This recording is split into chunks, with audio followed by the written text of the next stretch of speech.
I'm Tyler Brockdorf, and I'm here with Caeden Kidd from the West Bloomfield Robotics team. How are you doing today, Caeden?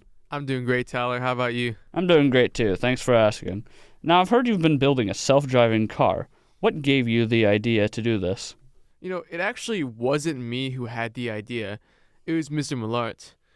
Last year on the robotics team, Mr. Millard introduced me to a kid-sized corvette, and he suggested that I implement autonomous functionality in order to impress the school administration and secure more funding for our seriously underfunded robotics team. That's interesting. How did you make this kid-sized Corvette self-driving? So I'm making the self-driving car self-driving by utilizing very similar technology to what is used in full-sized, road-ready self-driving cars. It uses complex neural networks and deep learning algorithms in order to gain a deep understanding of its environment and make actions based off of sensory information that it receives from a webcam that we mounted on the front of the vehicle. How did you code this algorithm, and how did you make it the best it could possibly be?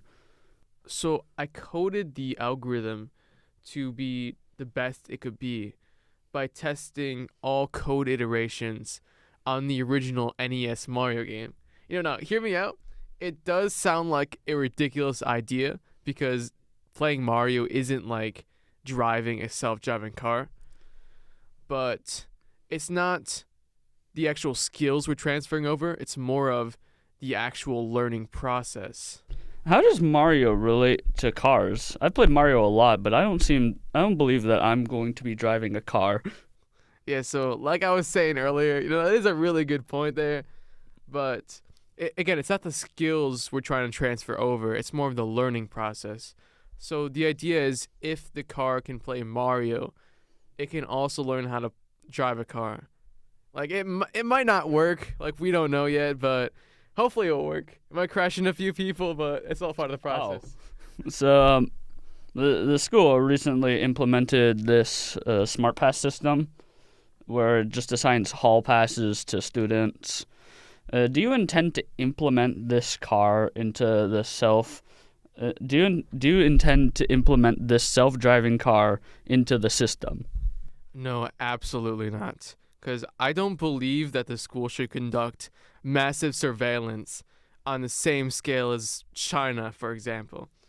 So even though the car is perfectly well equipped to handle like surveillance with its facial recognition software, it turns the school into a massive surveillance state. Like that's not what we need at West Bloomfield High School. Like we don't need to stress out the students by fearing that somebody's watching them 24/7.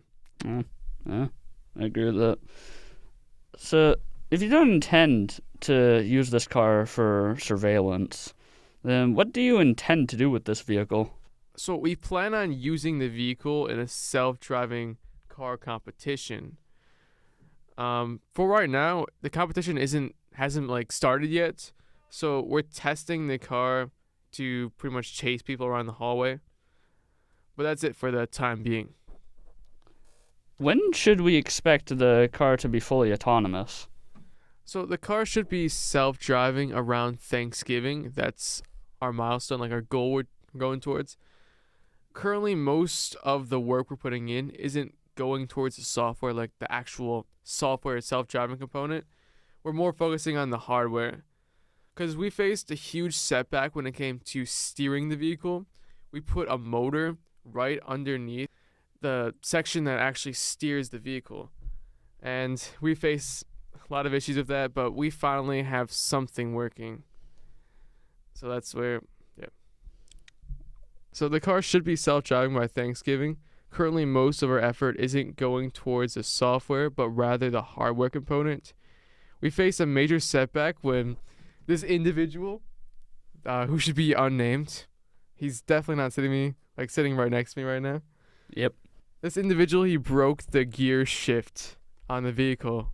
So now we can't reverse the vehicle anymore because that gear shift is broken. Dang, that must suck. Yeah, it really does. I wonder who broke that. Yeah, I really wonder. So on another note, how fast do you plan to make this car run?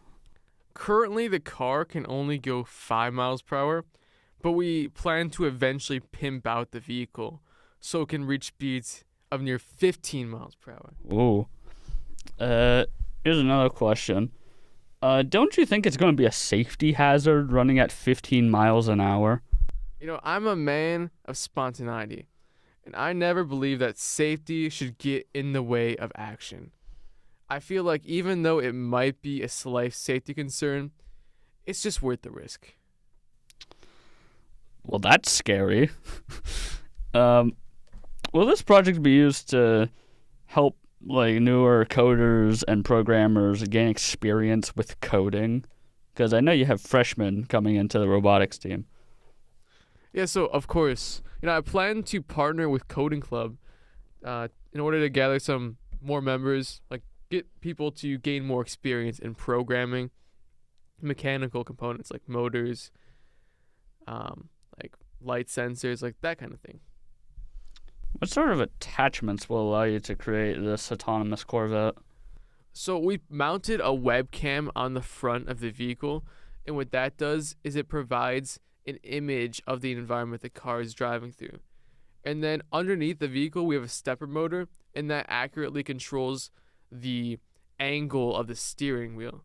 And that allows us to pretty much repeatedly steer the car in such a way that it can navigate around school, the road, etc. And then we have a motor controller mounted on the back of the vehicle, and what that does is it controls how fast the car is going. So the autonomous feature can pretty much electrically send signals to the motors and control how fast the car goes. Okay. On a closing note, is there anything else you would like the listeners to know? Well, if you guys want to see the car in action, then just stay after school, come to Robotics, come to the light room, and then you can take a look. Okay.